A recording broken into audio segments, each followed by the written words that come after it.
Welcome to Farmers to Florists, the podcast serving the floral industry from seed to centerpiece. I'm Dr. Liz Fiedler Mergen, flower farmer, wedding florist, and owner of Sunny Mary Meadow, a flower farm and event venue I built in central Minnesota. This podcast makes local flowers easier to grow, easier to design with, and easier to sell. Each week, we'll talk about crop planning, recipe building, wholesale relationships, data-driven decisions, and how to build a floral business that doesn't burn you out. Yes, this podcast is a companion guide to Farmers to Florists platform at farmerstoflorist.com.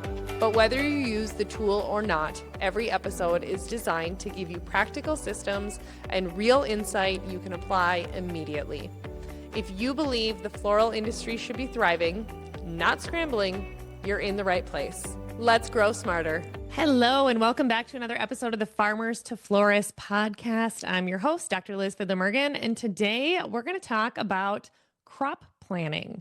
So we're going to go from guessing to growing on purpose. And it has changed everything for me as a flower farmer. And it's the difference between growing flowers and growing flowers on purpose. So when I first started, I could grow whatever I wanted and it worked. So I had subscriptions, I had a farm stand, people came to the farm and they were just excited to get flowers and they didn't necessarily care what it was. Meaning, seasonally, month to month, things changed and different types of flowers would be blooming at different times. But I didn't have to have specific colors. They just wanted beautiful and local.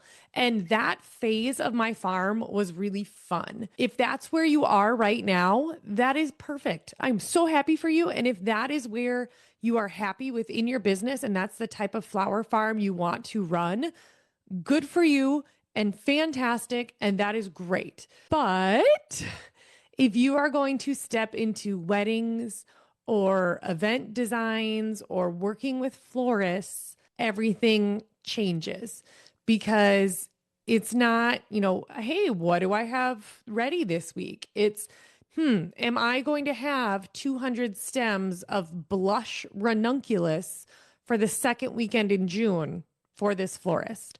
And that is a completely different business. So in the early years, you can absolutely get away with what I call the whatever works model. You plant a mix, you harvest what's ready, you sell what you have, and there is nothing wrong with that. It is flexible, it's low pressure.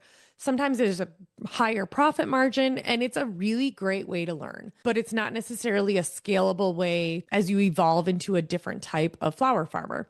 And eventually you're going to hit a point where you realize you can't keep running your business that way if you want to grow.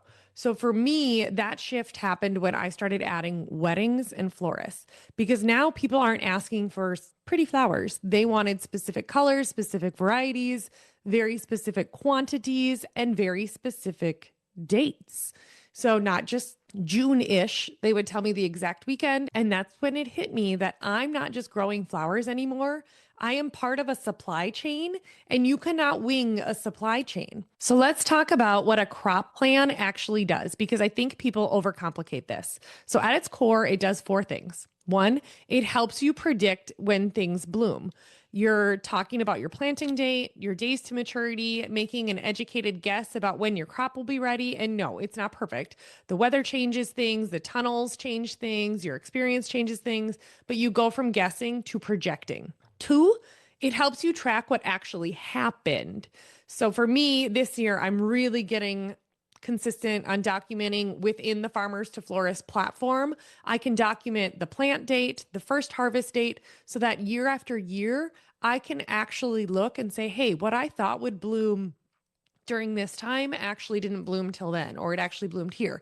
And then it turns one season of experience into data that you can actually use. Calling all flower farmers, if you have ever tried to buy or sell local flowers, you already know it's kind of a mess. Farmers are guessing what to grow, florists are scrambling to find what they need, and everything lives in spreadsheets, DMs, texts, and last-minute emails. That is exactly why I built Farmers to Florists. It's not just a marketplace, it's a crop planner for farmers, a recipe and sourcing tool for florists, and a way to actually connect supply with demand before the flowers are even harvested. Florists can build out their event recipes and share what they need. Farmers can plan their crops around real demand, so there's no more guessing, no more back and forth. Florists can join for free. Farmers can start planning today. So head to farmerstoflorist.com and see what's possible when we actually work together. Third, it helps you scale. And this is huge. It's not just, I grow ranunculus. It's how many beds, how many plants, how many stems per week, because florists don't need some, they need numbers.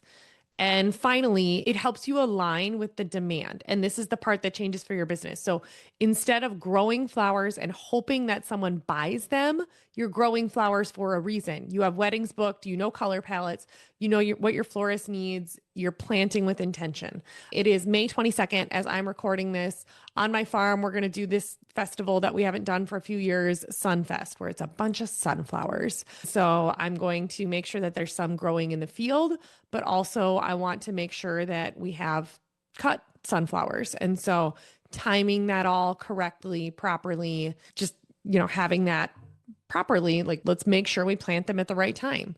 So here's the part that people don't talk about enough. Your first crop plan is not going to be perfect, not even close. That's not the point. Year 1, you guess. Year 2, you adjust. Year 3, you start to realize your patterns. You realize I planted this too late. That variety didn't produce enough. I had a gap that week and had to outsource. And suddenly your business will get easier. It takes, how many years to become an overnight success? It's not because you're working less, but because you're working smarter. And this is also where things get really exciting, because when you have a crop plan, you can actually communicate with florists in a completely different way. You can show them what's coming, not just what's available today. So on the florist side, they can start planning recipes ahead of time. They can say, I'm going to need 100 of this, 100 of that. And now you're not guessing, you're growing to order. And that's the shift that goes from transactional to collaborative. So without a crop plan, here's what I see happen over and over again. You overplant random things, you miss key event windows, you're constantly scrambling, and you're working just as hard, but you're making less money. Because the opportunities are there, but you just cannot confidently say yes to them because you don't know. And so if you're thinking, I need to do this, keep it simple, you can just start with a spreadsheet, when you planted them, days to maturity. And of course, that is why I built Farmers to Florists. So I needed a way to not just grow flowers, but to plan them, track them, and actually communicate with the people buying from me. Not just a list of what's available today, but what's coming. So at the end of the day, you can absolutely build a business growing, whatever blooms, and there's nothing wrong with that. But if you want to work with florists, do weddings, reduce the chaos, increase your revenue, you have to stop guessing and start planning. So thank you so much for being here. If this episode helped you think about your farm a little differently, that is the goal. So we'll see you next time. Thank you for listening to Farmers to Florists. If this episode gave you clarity or helped you think differently about local flowers, I'd love to have you join us. Visit farmerstoflorist.com to explore the platform or jump into live office hours. If you know a flower farmer or florist who's trying to make local easier, send this episode their way. We're on Facebook, Instagram, YouTube, Spotify, Apple, wherever you get your podcasts, and LinkedIn for some reason. And you'll find direct links to everything in the show notes. Let's build stronger systems together, stronger relationships, and a stronger floral industry. Thank you.